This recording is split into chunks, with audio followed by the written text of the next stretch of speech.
और इस महान परंपरा को The quantum theory offers a very different explanation of our world.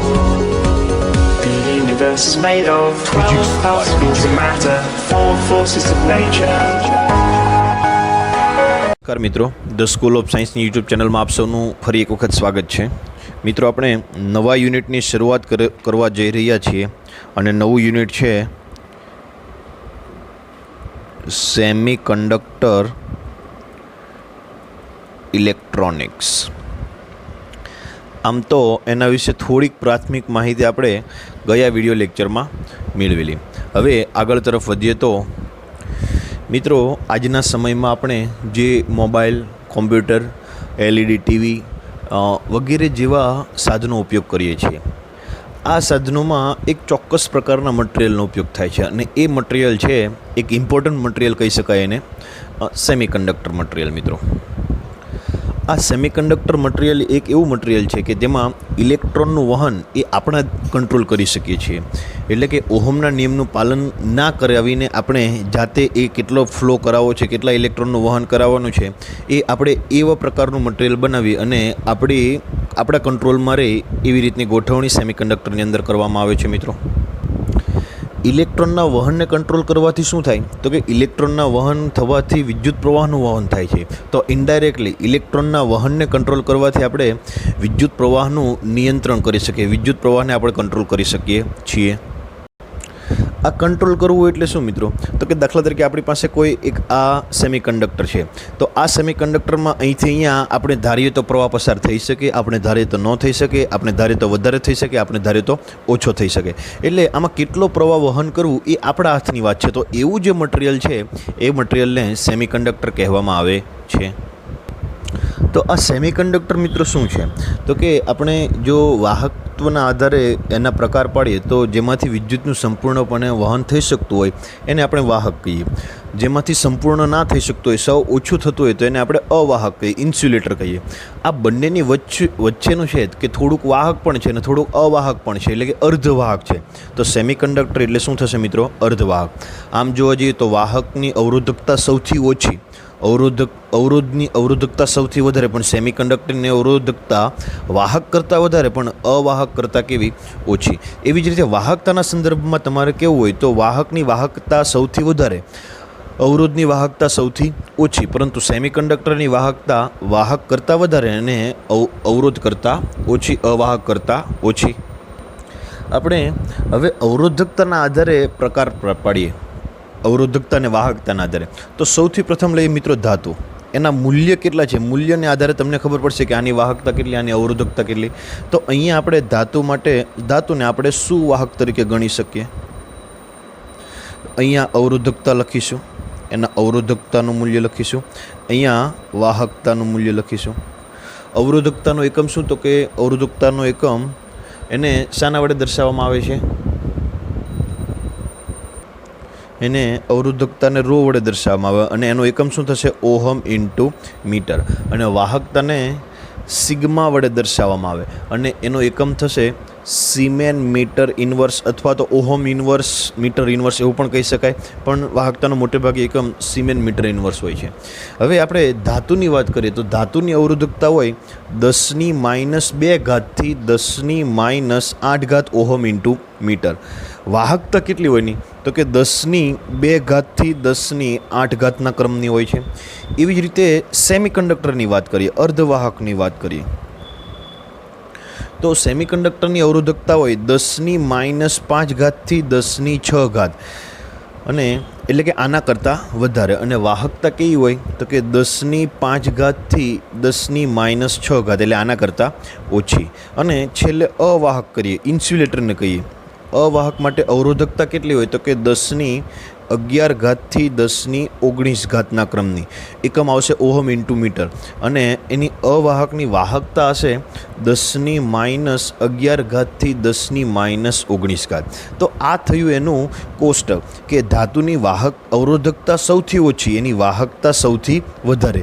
સેમિકન્ડક્ટરની આના કરતાં અવરોધકતા ઓછી અને આના કરતાં આના કરતાં અવરોધકતા વધારે અને આના કરતાં વાહકતા ઓછી, અને અવાહકની અવરોધકતા સૌથી વધારે અને વાહકતા સૌથી ઓછી. તો આ આપણે એક કેટેગરાઇઝ કર્યું સેમિકન્ડક્ટર. હવે આ સેમિકન્ડક્ટર તરીકે ધાતુ પણ હોઈ શકે, અધાતુ પણ હોઈ શકે, અથવા પોલિમર પદાર્થો પણ હોઈ શકે, કાર્બનિક પદાર્થો પણ હોઈ શકે, અકાર્બનિક પદાર્થો પણ હોઈ શકે. એટલે સેમિકન્ડક્ટર જુદા જુદા કુદરતમાં પણ મળી આવે છે અને લેબોરેટરીમાં પણ સેમિકન્ડક્ટરને બનાવવામાં આવે છે. તો મિત્રો આ આપણે જે કેટેગરાઇઝેશન કર્યું એ ધાતુ સેમિકન્ડક્ટર એટલે સુવાહક, વાહક અને અર્ધવાહકને આધારે કર્યું. હવે આપણે એ સેમિકન્ડક્ટર શામાંથી બનેલા છે એના આધારે જો એની કેટેગરી પાડીએ તો એ તત્વો અને સંયોજનના બનેલા છે. આપણે તત્વોમાં જોવા જઈએ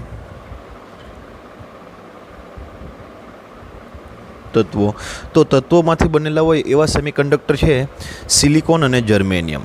મુખ્યત્વે સિલિકોન અને જર્મેનિયમ તત્વોમાંથી બનેલા. આ જે કેટેગરાઇઝેશન કરેલું છે એ સુવાહક સેમિકન્ડક્ટર, સુવાહક, અર્ધવાહક અને અવાહકના આધારે. હવે આપણે માત્ર સેમિકન્ડક્ટરની જ વાત કરવાની છે. તો આ સેમિકન્ડક્ટર શામાંથી બને છે તો એના આધારે એને જુદી જુદી બે કેટેગરી છે. તત્વો એ છે સિલિકોન અને જર્મેનિયમ, અને બીજી કેટેગરી છે એની સંયોજનો. સંયોજનોમાં જુદા જુદા છે. એક છે અકાર્બનિક સંયોજનો. કયા કયા કે જે સેમિકન્ડક્ટર તરીકે વર્તન કરે? તો કે કેડમિયમ સલ્ફાઇડ, યાદ રાખજો મિત્રો, cadmium sulphide, gallium arsenide, cadmium selenide અને ઇન્ડિયમ ફોસ્ફેટ. આ વગેરે આ પણ cadmium sulphide, gallium arsenide, cadmium selenide અને ઇન્ડિયમ ફોસ્ફેટ આ પણ અર્ધવાહકો જ છે, પણ એ કેવા છે તો કે સંયોજન પ્રકારના અને અકાર્બનિક. હવે કાર્બનિકની વાત કરીએ. કાર્બનિક કયા કયા છે તો કે કાર્બનિક એન્થ્રાસીન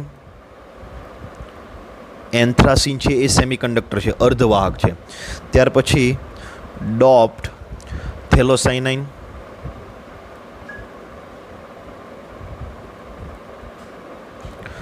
એન્થ્રાસીન. ડોપ એટલે ડોપિંગ કરેલું, એટલે કે અશુદ્ધિ ઉમેરેલી. આપણે કહીએ કે ડોપિંગ કરવું એટલે અશુદ્ધિ ઉમેરેલી, એટલે અશુદ્ધિવાળું થેલોસાઇનાઇન એ પણ સંયોજન છે ને કેવા પ્રકારનું? કાર્બનિક પ્રકારનું. અને ત્યાર પછી એક છે પોલિમર પ્રકારનું, પોલિમર સંયોજનો જે અર્ધવાહક તરીકે વર્તન કરતા હોય. તો એમાં એક છે પોલીપાયરોલ, ત્યાર પછી પોલીએનિલિન, ત્યાર પછી છે પોલીથિયોફેન. તો આપણે જુદું જુદું કેટેગરાઇઝેશન કર્યું કોના આધારે કે આ જે સેમિકન્ડક્ટર છે એ શામાંથી બનેલા છે? તત્વોમાંથી બનેલા સિલિકોન અને જર્મેનિયમ. સંયોજનના જુદા જુદા પ્રકાર પાડવામાં આવ્યા: અકાર્બનિક, કાર્બનિક, પોલિમર. અકાર્બનિકમાં cadmium sulphide, gallium arsenide, cadmium selenide અને ઇન્ડિયમ ફોસ્ફેટ. અને કાર્બનિકમાં છે એન્થ્રાસીન, ડોપ્ડ થેલોસાઇનાઇન. અને પોલિમર જે છે, પોલિમર સેમિકન્ડક્ટર કયા કયા કહે તો કે પોલીપાયરોલ છે, પોલીએનિલિન છે, પોલીથિયોફેન છે. આ વગેરે છે એ બધા જ સેમિકન્ડક્ટર તરીકે વર્તન કરે છે. તો આપણે બે પ્રકારનું કેટેગરાઇઝેશન કર્યું. એક તો એની વાહકતા અને અવરોધકતાના આધારે, અને બીજું છે એ શામાંથી બનેલા છે એના આધારે. હાલમાં તો મિત્રો આપણે જે ડિવાઇસ યુઝ કરીએ છીએ, મોબાઈલ છે, ઇન્ટરનેટ છે, કોમ્પ્યુટર છે, આ વગેરેમાં તો ઘણા બધા પ્રકારના સેમિકન્ડક્ટર આવી ગયા. પણ આપણે આ સેમિકન્ડક્ટરની શરૂઆત ક્યાંથી થયેલી તો કે સેમિકન્ડક્ટરની શરૂઆત સિલિકોન અને જર્મેનિયમ આ મુખ્યત્વે. ત્યાર પછી બાકીના બધા જ સેમિકન્ડક્ટર અસ્તિત્વમાં આવ્યા. આ મુખ્યત્વે બે, સિલિકોન અને જર્મેનિયમ. તો આપણે જે સેમિકન્ડક્ટર ભણવાનું છે આખું ચેપ્ટર, એ આખું સિલિકોન અને જર્મેનિયમ માટે જ ભણવાનું છે. આના વિશે આપણે કોઈ જ માહિતી નથી. આ ખાલી માત્ર તમારે નામ યાદ રાખવાના છે. જે પણ સેમિકન્ડક્ટરમાં જે પણ મિકેનિકલ ઓપરેશન થાય છે, કઈ રીતનું વર્ક કરે છે સેમિકન્ડક્ટર, એ માત્ર ને માત્ર સિલિકોન અને જર્મેનિયમ, એમાંય મુખ્યત્વે સિલિકોનને આધારે જ આપણે ભણવાનું થશે. આ મિત્રો આપણે સિલિકોન અને જર્મેનિયમ વિશે જ ભણવાનું છે. તો એમાં કઈ રીતનું વર્ક કરાવવું આપણે?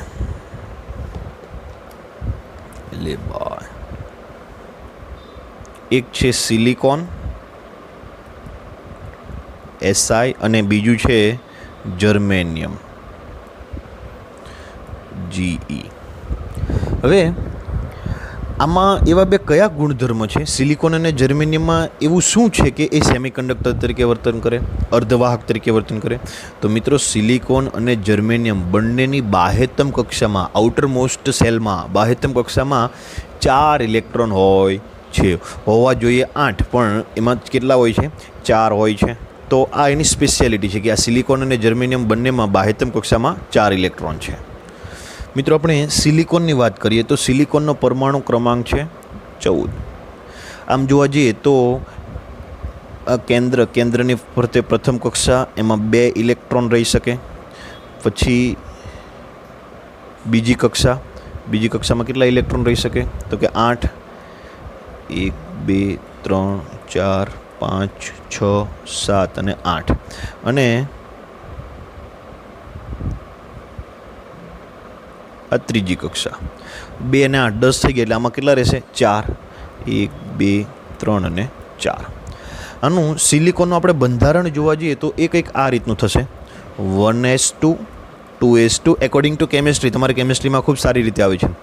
1s2 2s2 2p6 3s2 3p2. તો મિત્રો અહીંયા ત્રીજી કક્ષામાં કેટલા ઇલેક્ટ્રોન છે? 2 અને 2 4. આમ જોવા જઈએ તો ત્રીજી કક્ષામાં સમાય કેટલા શકે? તો કે 3s2 3p કેટલા આવી શકે? અહીંયા pમાં કેટલા આવી શકે? 3p6 સુધી આવી શકે. પરંતુ એટલે કે ત્રીજી કક્ષામાં 2a અને pના કેટલા? pના 6, એટલે 6 ને 2 8, એટલે 8 એમાં જગ્યા હોય, પણ અહીંયા છે કેટલા? 4. બાહ્યતમ કક્ષામાં 4 ઇલેક્ટ્રોન છે, હજુ બીજા વધારાના 4 એમાં સમાઈ શકે. અને અહીંયા સિલિકોનમાં કેન્દ્રમાં કેટલા? 14 ઇલેક્ટ્રોન હશે, તો કેન્દ્રમાં +14 પ્રોટોન પણ હશે, 14 પ્રોટોન પણ હશે. જર્મેનિયમની વાત કરીએ તો જર્મેનિયમનો પરમાણુ ક્રમાંક કેટલો છે મિત્રો? તો કે જર્મેનિયમનો પરમાણુ ક્રમાંક છે 32. પહેલી કક્ષામાં કેટલા રહી શકે? 2. બીજી કક્ષામાં કેટલા રહી શકે? 8. એટલે 8 ને 2 10 થઈ ગયા. ત્રીજી કક્ષામાં કેટલા રહી? 18. તો 18 ને 10 28, અને એનો પરમાણુ ક્રમાંક 32. તો હજી 4 બાકી રહેશે, તો એ કેટલામી કક્ષામાં રહેશે? ચોથી કક્ષામાં રહેશે. આપણે જર્મેનિયમનું બંધારણ લખવું હોય તો આ રીતે લખી શકાય: 1s2 2s2 2p6 3s2 3p6 4s2 3d10 આવશે, પણ આપણે s પહેલાં લખવામાં આવે એકોર્ડિંગ ટુ કેમિસ્ટ્રી. 3d10 અને 4p2. તો આ રીતનું બંધારણ હોય છે. તો છેલ્લી કક્ષામાં છે, એમાં ચોથા નંબરની કક્ષામાં છે, એમાં એસમાં 2 અને પીમાં 2. પીમાં રહી કેટલા શકે? 6 રહી શકે, પણ છે 2, તો 4 ઘટે છે. તો જો આ પી કક્ષક તમારે પૂર્ણ કરવી હોય તો બીજા 4 ઇલેક્ટ્રોન બહારથી આવવા જોઈએ, પરંતુ અહીંયા 4 ઇલેક્ટ્રોન છે. એટલે કે સિલિકોનમાં પણ એવું છે, આઉટર કક્ષામાં કેટલા ઇલેક્ટ્રોન છે? 4. અને જર્મેનિયમમાં પણ એવું છે કે આઉટર કક્ષામાં કેટલા ઇલેક્ટ્રોન છે? 4 ઇલેક્ટ્રોન છે. એટલે આમાં રહી શકવા જોઈએ 8, પણ રહી છે કેટલા? 4. એટલે આ એની એક સ્પેશિયાલિટી છે. આમાં જે મિત્રો આપણે વાત કરી કે બાહ્યતમ કક્ષામાં 4 ઇલેક્ટ્રોન છે. હવે એસમાં કેટલા? એસ ઉર્જા સ્તર હોય એમાં કેટલા હોવા જોઈએ? 2. તો એ 2 તો કમ્પ્લીટ હશે. પીમાં કેટલા હોવા જોઈએ? 6, પણ એમાં છે કેટલા? 2. તો એ 2 કમ્પ્લીટ છે. તો જે બાકીના જે 4 વધે એ કોના વધે? એસના કે પીના? તો કે એ કોના બાકી વધશે? પીના 4 ખાલી વધશે. તો આમાં જે ઇલેક્ટ્રોન આવશે એ કયા ઉર્જા સ્તરમાં જશે? પીના ઉર્જા સ્તરમાં હશે મિત્રો. તેવી રીતે જર્મેનિયમમાં પણ એમ થશે. જે બાહ્યતમ કક્ષામાં 4s2 4p2 છે, તો એસમાં 2 હોવો જોઈએ, એ તો કમ્પ્લીટ છે, પણ પીમાં 6 હોવો જોઈએ, એમાં છે 2. તો જે ખાલી બાકી વધે છે 4, એ કોના હોવા જોઈએ? તો કે એ પીના જ હોવા જોઈએ. આપણે એ ઉર્જા સ્તરની વાત કરીએ તો સિલિકોન અને જર્મેનિયમમાં બાહ્યતમ કક્ષામાં હોય છે કેટલા? સિલિકોનમાં બાહ્યતમ કક્ષામાં હોય છે કેટલા? એનર્જી લેવલ મેક્સિમમ કેટલા હોય છે? મહત્તમ ઉર્જા સ્તર કેટલા હોય છે? તો કે એસની અંદર 2, એસમાં 2 સમાઈ શકે 2s, અને પીની અંદર 6 એટલે 6p.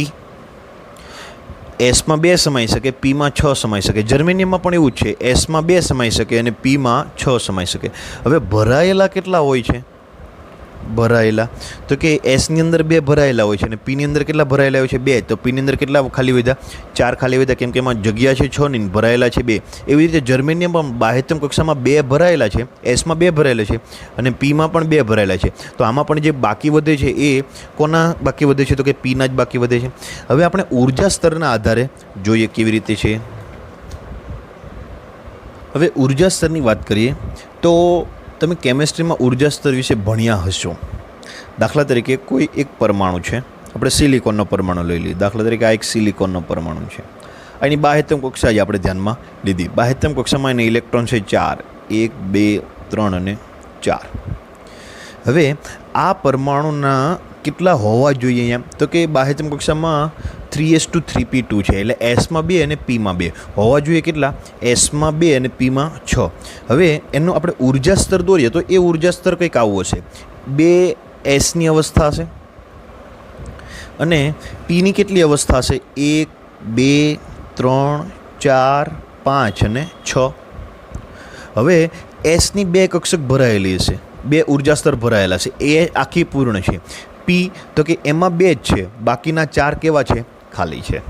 તો આવા ઉર્જા સ્તર, આ એસની ઉર્જા સ્તર એ ઓછું છે, પીની ઉર્જા વધારે છે, તો આ 2 વચ્ચે ગેપ રહે છે કે એસ અને પીને આ બંને છૂટું પાડે છે. હવે મિત્રો આવું બંધારણ તમે કેમેસ્ટ્રીમાં જોઈ ગયા છો, આઈ થિંક જોઈ જ હશે. હવે જો તમે આ જે ડાયાગ્રામ છે એ ડાયાગ્રામ માત્ર ને માત્ર એક પરમાણુ માટે જ લાગુ પડે છે. હવે જ્યારે કોઈ સ્ફટિકની રચના થાય ત્યારે એક પરમાણુ તો હોય નહીં, એમાં તો ઘણા બધા પરમાણુ હોય. હવે દાખલા તરીકે કેવી રીતે, એટલે કે બધા દાખલા તરીકે આ એક બીજો પરમાણુ લીધો, ચાલો અહીંયા થોડું દૂર રાખીએ. આ ઉર્જા સ્તર કોના માટે છે? માત્ર ને માત્ર એક માટે જ છે. હવે બીજો સિલિકોનનો આપણે સિલિકોનનો પરમાણુ લીધો, 1 ઇલેક્ટ્રોન, બીજું ઇલેક્ટ્રોન, ત્રીજું ઇલેક્ટ્રોન, ચોથું ઇલેક્ટ્રોન. આ શું દર્શાવે છે? તો કે જુદી જુદી ઉર્જા દર્શાવે. એસની ઉર્જા ઓછી હોય, પીની ઉર્જા વધારે હોય, ને 2 વચ્ચે આટલો તફાવત હોય એસ અને પીની ઉર્જા વચ્ચે. હવે જ્યારે બીજો કોઈ પરમાણુ નજીક લાવવામાં આવે છે તો આ ઇલેક્ટ્રોન છે, અત્યારે આપણે આને ભૂલી જાઓ થોડીક વાર માટે. આનું જે ઉર્જા છે એ શેના આધારે નક્કી થશે? તો કે આની આ કેન્દ્રની અંદર કંઈક પ્રોટોન હશે, પ્રોટોન અને ઇલેક્ટ્રોન, આ પ્રોટોન અને ઇલેક્ટ્રોન, આ પ્રોટોન અને ઇલેક્ટ્રોન, આ પ્રોટોન અને ઇલેક્ટ્રોન, આ 2 ઇલેક્ટ્રોન. આપણે ઉર્જાનું ઇલેક્ટ્રોસ્ટેટિકમાં સૂત્ર જોયું કે Q1 Q2/R. ઉર્જાનું સૂત્ર, સ્થિતિ ઉર્જાનું સૂત્ર છે કે Q1 Q2/R. તો આ સૂત્ર પ્રમાણે આ ઇલેક્ટ્રોન, પ્રત્યેક ઇલેક્ટ્રોનની ઉર્જા હોય, એ ઉર્જાને આપણે આવી રીતે દર્શાવી શકીએ. હવે જ્યારે બીજો કોઈ પરમાણુ આવે ત્યારે આ ઇલેક્ટ્રોન પર થોડોક દૂર હોય તો આ ઇલેક્ટ્રોન પણ બળ લગાડે, આ ઇલેક્ટ્રોન પર આ પણ બળ લગાડે, આ ઇલેક્ટ્રોન આ પણ બળ લગાડે. આ સૂત્ર પ્રમાણે બધા જ ઇલેક્ટ્રોન બળ લગાડે. તો આને આપણે નજીક લાવતા જઈએ તો આરનું મૂલ્ય બદલતું જાય. તો શું આ ઉર્જા સ્તર પાછું રહેશે? પહેલાં જેવું જ રહેશે? તો કે ના.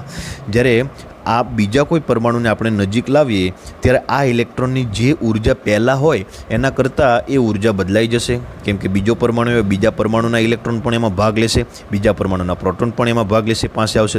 તો આવા તો ઘણા બધા, જ્યારે કોઈ સ્ફટિક બને ત્યારે ઘણા બધા પરમાણુથી આ એક પરમાણુ ઘેરાયેલો હોય છે. તો આવું જ્યારે હોય ત્યારે આ બંધારણ કેવું થઈ જાય છે? વિખેરાઈ જાય છે. આ બંધારણ તૂટી જાય છે. પરમાણુ બની જાય, કોઈ સ્ફટિક બની જાય ત્યારે આ 4 સ્તર એટલે એસ અને પી એવું કંઈ રહેતું નથી.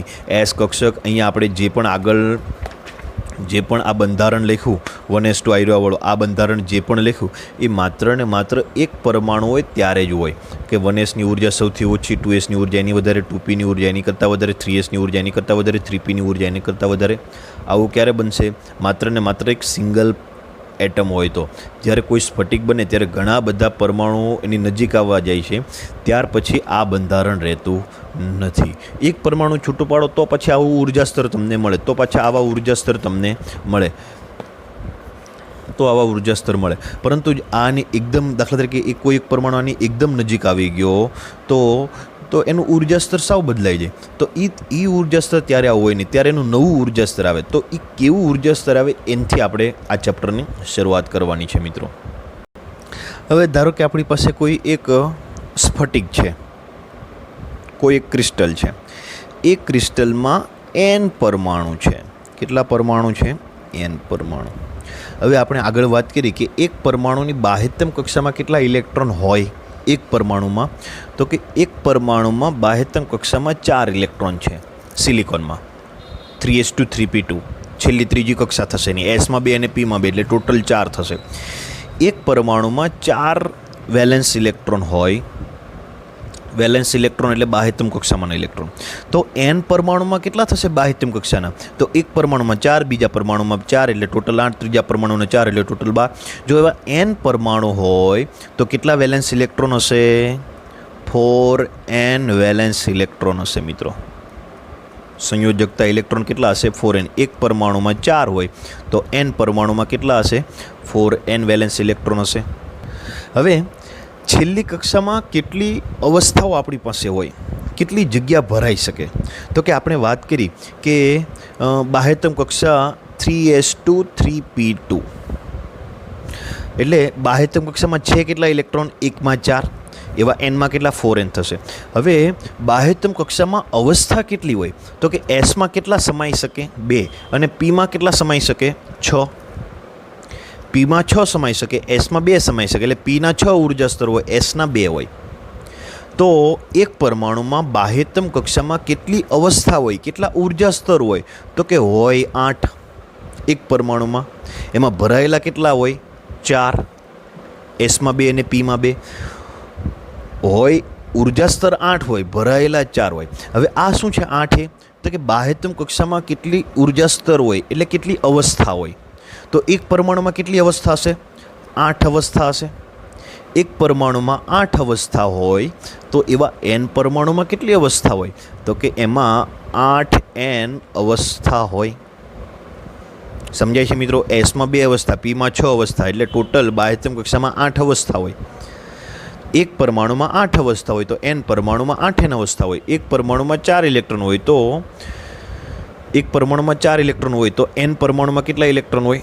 4n. અહીંયા જોઈ શકાય છે મિત્રો કે આપણી પાસે ટોટલ જે પણ સ્ફટિક છે n પરમાણુવાળો, એમાં 8n અવસ્થા છે અને 4n વેલેન્સ ઇલેક્ટ્રોન છે. એટલે કે અડધી અવસ્થાઓ ભરાયેલી છે અને અડધી અવસ્થાઓ કેવી છે? ખાલી છે. હવે મિત્રો આપણી પાસે n પરમાણુ છે અને n પરમાણુ બધા દૂર દૂર છે, કોઈ સ્ફટિક બનાવતો નથી. પરમાણુ n છે પણ બધા દૂર દૂર છે. હવે જો દૂર દૂર પરમાણુ હોય તો આપણે એને સિંગલ પરમાણુ તરીકે લઈ શકીએ, કેમ કે જો ખૂબ દૂર પરમાણુ હોય તો આનો ઇલેક્ટ્રોન આના પર બળ નથી લગાડતો, આનું કેન્દ્ર આના પર બળ લગાડે, એવું કોઈ જ બળ લાગતું નથી, ખૂબ દૂર દૂર છે. એટલે આર ખૂબ વધારે છે, ત્યારે બીજાના કારણે કોઈ ઉર્જા નથી. આ ઉર્જા છે માત્ર પોતાના પરમાણુને કારણે જ હશે. તો પોતાને કારણે હોય તો આપણે આ ઉર્જા સ્તર લાગુ પાડી શકીએ. હવે આ એસની ઉર્જા સ્તર છે, આ પીની ઉર્જા સ્તર છે. તો એની આપણે જો વાત કરીએ તો એને સિંગલ તરીકે દર્શાવીએ તો દાખલા તરીકે આ છે એસનું ઉર્જા સ્તર અને આ છે પીનું ઉર્જા સ્તર. એક એસનું ઉર્જા સ્તર છે, આ પીનું ઉર્જા સ્તર છે. મિત્રો એસમાં કેટલા સમાઈ શકે? એસમાં કેટલી અવસ્થા હોય મેક્સિમમ? તો કે 2 અવસ્થા હોય. 2 અવસ્થા હોય, 2 અવસ્થા હોય. n પરમાણુ હોય તો એસમાં કેટલી હોય? તો કે 2n. 1 માં 2 તો એવા n પરમાણુમાં કેટલી? 2n અવસ્થા હોય. એવી જ રીતે એસમાં સમાય કેટલા શકે? તો કે 2. સમાયેલા હોય કેટલા? તો કે 3s2 છે, એટલે 2 આખી ભરાયેલી હોય. તો 2n અવસ્થા હોય તો એકમાં 2 અવસ્થા હોય અને 2 ભરાયેલી હોય, એટલે 2 વેલેન્સ ઇલેક્ટ્રોન ભરાયેલા હોય, 2 ભરાયેલા હોય. અને n પરમાણુ હોય તો 2n ઇલેક્ટ્રોન ભરાયેલા હોય, એટલે કે એસમાં 2n અવસ્થા હોય તો 2n એ 2n ભરાયેલી હોય. Is that clear? હવે પીની વાત કરીએ. પીમાં અવસ્થા કેટલી હોય? સમાય કેટલા શકે? તો કે 6 અવસ્થા હોય. અને ભરાયેલી કેટલી હોય? તો કે 2 ભરાયેલા હોય. આ માત્ર ને માત્ર કોના માટે? એક પરમાણુ માટે. પરંતુ ઘણા બધા પરમાણુ હોય, બધા પરમાણુ પાસે છૂટા છૂટા લેવાના છે, એકચ્યુઅલ ક્રિસ્ટલ બનાવતો નથી. તો 6 અવસ્થા હોય અને 2 ભરાયેલા હોય. તો n પરમાણુ હોય તો કેટલી અવસ્થા હોય? 6n. અને ભરાયેલા કેટલા હોય? 2 ઇલેક્ટ્રોન. તો n પરમાણુના 2 ગણો તો 2n થાય. હવે મિત્રો ગણો ટોટલ, આપણે અહીંયા જે લખેલું 8n અવસ્થા, તો 6n અવસ્થા પીની, 2n અવસ્થા એસની, એટલે 6 ને 2 8n અવસ્થા થઈ ગઈ n પરમાણુની. અને વેલેન્સ ઇલેક્ટ્રોન કેટલા હોય? તો કે એસમાં 2n હોય અને પીમાં 2n હોય, તો 2n ને 2n 4n વેલેન્સ ઇલેક્ટ્રોન થઈ ગયા. આવું ક્યારે થાય? કે જ્યારે પરમાણુઓ એકબીજાથી ખૂબ દૂર હોય, જ્યારે આનો ઇલેક્ટ્રોન આના પર બળ ના લગાડે, એકાબીજાને સાથે કંઈ લેવા દેવા જ નહીં, આરનું મૂલ્ય ખૂબ વધારે હોય તો જ આવું શક્ય બને. એસ અને પી સ્તર તો જ આપણે છૂટું છૂટું દર્શાવી શકીએ. આ જે પણ ઉર્જા સ્તર છે એ ખૂબ દૂર દૂર રહેલા પરમાણુઓ માટે છે મિત્રો, યાદ રાખજો. અને સિંગલ પરમાણુ માટે આપણે એવું કહી શકીએ કે એકલો પરમાણુ હોય, બીજું કોઈ બળ ના લગાડતો હોય તો એના પર એસ અને પી પોતે સ્વતંત્ર હોય. એસની ઉર્જા ઓછી હોય, પીની ઉર્જા વધારે હોય. I think is that clear? તડકો આવી ગયો છે અડધામાં, વ્યવસ્થિત કરી દઈએ મિત્રો. આ જે છે એ પહેલો ભાગ છે. અહીંયા આપણે ઉર્જા દર્શાવેલી છે, આ બાજુ ઉર્જા દર્શાવેલી છે. અહીંયા પીની ઉર્જા ફિક્સ આટલી જ ઉર્જા, એસની ઉર્જા ફિક્સ આટલી જ ઉર્જા. 2n ઇલેક્ટ્રોન જે છે એ આટલી ઉર્જામાં જ મળશે, 2n ઇલેક્ટ્રોન છે એસના એ આટલી ઉર્જામાં જ મળશે. હવે જ્યારે આપણે કોઈ સ્ફટિકની રચના કરવી હોય, જ્યારે આપણે કોઈ ક્રિસ્ટલની રચના કરવી હોય, ત્યારે આ જે બે પરમાણુ છે કેવા આવશે? નજીક નજીક આવશે. દાખલા તરીકે આટલા નજીક આવ્યા. હવે બે વચ્ચેનું અંતર ઘટશે એટલે પહેલાં સૂત્ર પ્રમાણે ઉર્જામાં ફેરફાર થશે. એટલે પહેલાં આ જે પીની ઉર્જા એ માત્ર ઇલેક્ટ્રોન આટલી ઉર્જા જ મળતા હતા, એના બદલે ક્યારેક એ ઉર્જા ઓછી પણ જોવા મળી, ક્યારેક એ 2n ઇલેક્ટ્રોનની ઉર્જા વધારે પણ જોવા મળી, હજુ આના કરતાં પણ ઓછી વધારે જોવા મળી, આના કરતાં પણ. એટલે કે આ જે ફિક્સ ઉર્જાવાળું સ્તર હતું એના બદલે એની ઉર્જા શું થઈ? વિખેરાઈ ગઈ. ક્યારેક એ ઉર્જા વધી ઘટી, ક્યારેક એ ઉર્જા વધી. એવી રીતે આમાં જે 2n ઇલેક્ટ્રોન હતા એસમાં, એની જે ઉર્જા ફિક્સ હતી એ ઉર્જામાં પણ વેરિએશન જોવા મળ્યું. ક્યાંક એની ઉર્જા વધી, ક્યાંક એની ઉર્જા ઘટી. હજુ આપણે હજુ નજીક નજીક લાવતા જઈએ તો, એટલે કે પહેલાં જ્યારે દૂર દૂર હતા ત્યારે એની ઉર્જા ફિક્સ હતી, પીની આટલી જ ઉર્જા, એસની આટલી જ ઉર્જા. જ્યારે આ બંનેને આપણે નજીક લાવતા જઈએ તો ઉર્જામાં શું થયું? વેરિએશન થયું. હજુ નજીક લાવ્યા તો ઉર્જા અહીંથી અહીંયા મળી, આની એસની અહીંથી અહીંયા મળી. આટલા વિસ્તારમાં ગમે ત્યાં હોઈ શકે, આટલી ઉર્જામાં ગમે ત્યાં હોઈ શકે. હજુ નજીક લાવ્યા. એક સમય એવો આવ્યો કે બંનેના ઉર્જા સ્તર એકબીજામાં શું થયા? ભળી ગયા નજીક લાવવાથી. તો આ ભાગ એક હતો કે એમાં ફિક્સ ઉર્જા હતી. આ ભાગ 2 થયો. હજી આપણે સ્ફટિક બનાવ્યો નથી, ક્રિસ્ટલ બનાવ્યો નથી, હજી પણ થોડા દૂર અંતરે છે. આપણે આ જે દૂર હતા એને નજીક નજીક લાવતા ગયા તો આની ઉર્જામાં શું થયું? વેરિએશન થયું. પહેલાં ફિક્સ ઉર્જા મળતી હતી, હવે એ ઉર્જામાં ફેરફાર થઈને અહીંથી અહીંયા ગમે ત્યાં હોઈ શકે, એસના અહીંથી અહીંયા ગમે ત્યાં હોઈ શકે. હજુ નજીક લાવતા ગયા તો આપણે અહીંયા ભાગ પાડી દઈએ. હજુ નજીક લાવતા ગયા અને હજુ નજીક લાવ્યા તો આ બંને ઉર્જા સ્તર એકબીજામાં ભળી ગયા. આ બંને ઉર્જા સ્તર એકબીજામાં ભળી ગયા. એટલે કે પીનો છે અહીંયા હોઈ શકે, અહીંયા હોઈ શકે, અહીંયા હોઈ શકે, અહીંયા હોઈ શકે, અહીંયા હોઈ શકે, ગમે ત્યાં હોઈ શકે, એકબીજાની અંદર ભળી ગયા. આનું ઉર્જા સ્તર અહીંથી હજુ નજીક લાવતા ગયા તો આનું ઉર્જા સ્તર આમ મળ્યું, આનું ઉર્જા સ્તર આમ મળ્યું, આનું ઉર્જા સ્તર આ બાજુ આગળ વધ્યું, આનું ઉર્જા સ્તર આમ આગળ વધ્યું, આનું ઉર્જા સ્તર આમ આગળ વધ્યું. હવે એક સમયે બધા કેવા થઈ ગયા હતા?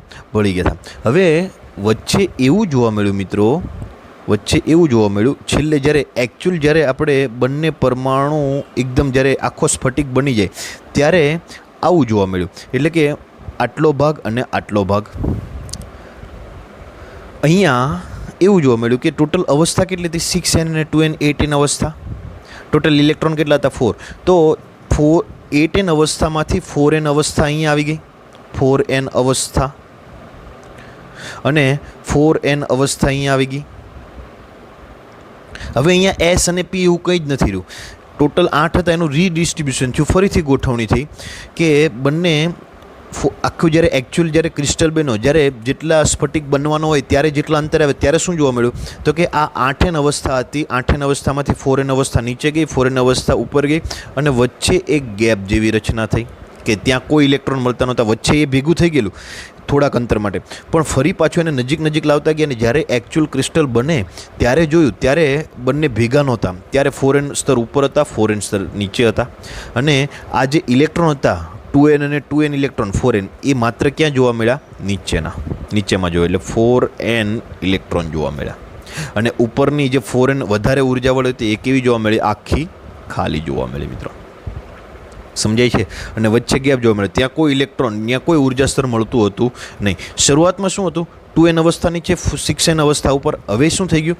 4n અવસ્થા નીચે, 4n અવસ્થા, બધાએ સરખી વહેંચણી કરી લીધી. અને ઇલેક્ટ્રોન જે હતા 2n ને 2n એ બધા ક્યાં ગોઠવાઈ ગયા? ઓછી ઉર્જાવાળા સ્તરમાં ગોઠવાઈ ગયા. તો જ્યારે એકચ્યુઅલ ક્રિસ્ટલ બને છે ત્યારે આવી રચના હોય છે. 4n સ્તર ઉપર, 4n સ્તર નીચે, વચ્ચે ખાલી જગ્યા, અને ઇલેક્ટ્રોન ક્યાં હોય? નીચેની ખાલી જગ્યામાં હોય છે. આ જે ખાલી જગ્યા મળે છે, જે ગેપ છે, એને એનર્જી ગેપ કહેવામાં આવે છે મિત્રો. શું કહેવામાં આવે? Energy gap. કોની વચ્ચે? તો કે 4n સ્તર આ અને 4n સ્તર આ. એને આપણે અહીંયા નીચે દર્શાવવું હોય તો આવી રીતે દર્શાવી શકાય. આ કેટલા સ્તર? 4n. અહીંયા 4 લીટા કર્યા એનો મતલબ એમ નહીં કે 4 છે, અહીંયા ઘણા બધા પણ હોઈ શકે, એટલે આવી રીતે કરી દેવાનું. આ 4n સ્તર છે, અને વચ્ચે એનર્જી ગેપ, અને બીજા 4n ક્યાં? ઉપર. આ બીજા 4n સ્તર છે, એટલે ટોટલ સ્તર કેટલા થઈ ગયા? ટોટલ અવસ્થા કેટલી કે 8n અવસ્થા થઈ ગઈ. અને બધા આ બે વચ્ચે ખાલી જગ્યા રહે એને શું કહેવામાં આવે છે? એનર્જી ગેપ કહેવામાં આવે છે. EG વડે દર્શાવવામાં આવે છે. અને બધા ઇલેક્ટ્રોન ક્યાં હોય છે? તો કે નીચેનામાં હોય છે. આમાં 4n ઇલેક્ટ્રોન ક્યાં હોય છે? નીચે જ હોય છે. ઉપરનું આખું જે સ્તર છે કેવું મળે છે? ખાલી મળે છે. તો મિત્રો આમાં ને આમાં ડિફરન્સ સમજાય છે કે આમાં 2n અને 6n વચ્ચે ગેપ હતો જ્યારે એક પરમાણુ હતો. જ્યારે એ એકચ્યુઅલ સ્ફટિક બને છે, પરમાણુ જ્યારે નજીક આવીને આવી રીતે ગોઠવાય છે ત્યારે આવું સ્તર જોતું નથી. ત્યારે કેવું સ્તર જોવા મળે છે? આવું. એટલે કે 4n સ્તર ઉપર, 4n સ્તર નીચે, એટલે સરખી વહેંચણી કરી દે છે. અને ઇલેક્ટ્રોન ઓછી ઉર્જાવાળી કક્ષામાં, ઓછી ઉર્જાવાળા સ્તરમાં ગોઠવાય છે. હવે મિત્રો આ જે ટોટલ અવસ્થા કેટલી હતી મિત્રો? 8n અવસ્થા હતી. બધા ઇલેક્ટ્રોન ક્યાં ગોઠવાના? અહીંયા ગોઠવાના. હવે આ ઇલેક્ટ્રોનને અહીંયા જવું હોય તો એને આટલો ગેપ પાર કરવો પડે, આટલી ઉર્જા આપવી પડે. એટલી ઉર્જા આપો તો એ વધારે ઉર્જાવાળી કક્ષામાં, વધારે ઉર્જાવાળા સ્તરમાં જતો રહે. તો 4n ઇલેક્ટ્રોન ક્યાં ગોઠવાયેલા હોય? નીચે ગોઠવાયેલા હોય. તો આ જે નીચેનું સ્તર છે, ઓછી ઉર્જાવાળું સ્તર છે, ઓછી ઉર્જાવાળું લોઅર સ્તર છે, એને વેલેન્સ બેન્ડ કહેવામાં આવે છે મિત્રો. શું કઈ બેન્ડ કહેવામાં આવે છે? Valence band. કેમ કે બાહ્યતમ કક્ષાના ઇલેક્ટ્રોન એ બેન્ડમાં છે. યાદ રાખજો, એને શું કહેવામાં આવે છે? Valence band. આખો પટ્ટો મળ્યો, એક બેન્ડ જેવી રચના થઈ, એટલે એ બેન્ડને કઈ બેન્ડ કહેવાય? Valence band. હવે ઇલેક્ટ્રોન અહીંયા, હવે આ બધા જ ઇલેક્ટ્રોન અહીંયા સ્થિર છે, આથી ગતિ કરી શકતા નથી. જો ઇલેક્ટ્રોનને ગતિ કરવી હોય તો અહીંથી અહીંયા જાય, પણ એક સ્તરમાં તો પૌલીએ એવું કીધું કે એક સ્તરમાં એક જ ઇલેક્ટ્રોન રહી શકે. એટલે 4n અવસ્થા, 4n ઇલેક્ટ્રોન બધા જ ભરાયેલા છે, બધી જ અવસ્થા ભરાયેલી છે, એટલે ઇલેક્ટ્રોન ગતિ કરી શકતા નથી. જો ઇલેક્ટ્રોન બહારથી કંઈથી એનર્જી ગેપ જેટલી ઉર્જા મેળવે તો એ સીધો ઠેકડો મારીને અહીંયા જઈ શકે. તો અહીંયા ખાલી સ્તર પડે. અહીંયા તો ઘણા બધા સ્તર છે, તો અહીંયા ઇલેક્ટ્રોન ગતિ કરી શકે. એ જ કન્સેપ્ટ પર આપણે ભણવાનું છે. તો અહીંયા જે આખું ખાલી સ્તર છે, જ્યાં ઇલેક્ટ્રોન સરળતાથી ફરી શકે છે, એ વધારે ઉર્જાવાળું સ્તર છે. વધારે ઉર્જાવાળું સ્તર છે, આખું સ્તર વધારે ઉર્જાવાળું. અને આખો જે પટ્ટો મળે છે એને કંડક્શન બેન્ડ કહેવામાં આવે છે. વેલેન્સ બેન્ડની ઉર્જા ઓછી હોય, કંડક્શન બેન્ડની ઉર્જા વધારે હોય. વેલેન્સ બેન્ડમાંથી ઇલેક્ટ્રોનને કંડક્શન બેન્ડમાં જવું હોય તો એનર્જી ગેપ જેટલી ઉર્જા આપવી પડે મિત્રો. તો આઈ થિંક મિત્રો તમને આ બેન્ડવાદ તમને સમજાઈ ગયો છે કે બેન્ડવાદ શું હોય. તો કે જ્યારે છૂટા હોય, એકલો સિંગલ પરમાણુ હોય ત્યારે એની ઉર્જા આ રીતની હોય, 2n અને 6n, Sની ઓછી, Pની વધારે. જ્યારે નજીક આવે છે ત્યારે ઉર્જામાં ફેરફાર થાય છે. એક સમયે બંને ઉર્જા એકબીજામાં ભળી જાય છે. અને હજુ એકચ્યુઅલ જ્યારે ડિસ્ટન્સ ગોઠવીએ ત્યારે 4n સ્તર નીચે અને 4n સ્તર ઉપર. આ નીચેની જે સ્તર છે એને વેલેન્સ બેન્ડ કહેવાય, ઉપરનું જે સ્તર છે કંડક્શન બેન્ડ કહેવાય. ટોટલ 8n હતા, 6n અને 2n, એમાંથી એનું રીડિસ્ટ્રીબ્યુશન થઈ, રીવ્યવસ્થા થઈ, પુનઃ ગોઠવણી થઈ, 4n ઉપર 4n નીચે, એટલે M8n અવસ્થા થઈ ગઈ. અને 4n ઇલેક્ટ્રોન, 2n Pના અને 2n Sના એ બધા જ ઓછી, કુદરતનો કોઈ પણ છે ઓછી ઉર્જામાં ગોઠવવાનો પ્રયત્ન કરે, એટલે એ 4n ઇલેક્ટ્રોન ઓછી ઉર્જામાં ગોઠવાઈ ગયા. અને વચ્ચે જે ખાલી જગ્યા રહી છે એને શું કહેવામાં આવે છે? એનર્જી ગેપ કહેવામાં આવે છે. મિત્રો આઈ થિંક તમને બેન્ડવાદ આખો ક્લિયર થઈ ગયો હશે. હવે આપણે અહીંયા સુધી આજે રાખીએ છીએ. આ તમે ચોપડીમાં એક વખત વાંચી જોજો, સમજજો, અને ના સમજણ પડે તો પૂછજો. આ ઉપરાંત મિત્રો વિડીયો લેક્ચર જોવાનું ધીમે ધીમે ઓછું થતું જાય છે. તો દરેક બાળક જ્યારે પણ વિડીયો લેક્ચર જુએ ત્યારે નીચે કોમેન્ટ બોક્સમાં કંઈ ને કંઈક લખે. ફરજિયાત એમણે કોમેન્ટ બોક્સમાં કંઈ ને કંઈ પોતાનું નામ લખી દેવાનું છે, અથવા તો પોતાનું નામ લખી દો તો બેટર છે. તો આ રીતને બીજું કે આ જે ચલાવેલું છે એ બીજી વાર ચલાવવામાં નહીં આવે મિત્રો, ખાસ ધ્યાન રાખજો. કેમ કે એટલો આપણી પાસે ટાઈમ જ નહીં હોય. અત્યારે તો એવી વાત ચાલે છે કે સ્કૂલ સપ્ટેમ્બરમાં ખુલશે, ઓગસ્ટમાં ખુલશે, એટલે ક્યારે ખુલશે કંઈ જ નક્કી નથી. એટલા માટે તમને ફરજિયાત, તમારી પાસે સમય ખૂબ ઓછો છે તો ફરજિયાત આ રોજનું ચાલેલું રોજે તૈયાર કરતા જ જજો. અને વિડીયો ફરજિયાત જોવાનો જ છે. સ્કૂલમાં ચલાવશો પણ આટલું તમને ક્લિયરલી ચલાવવામાં નહીં આવે. નહીં જ ચલાવશું એવો અર્થ કાઢીને તમે અત્યારથી જ તમે મહેનતમાં લાગી જજો મિત્રો. ધન્યવાદ.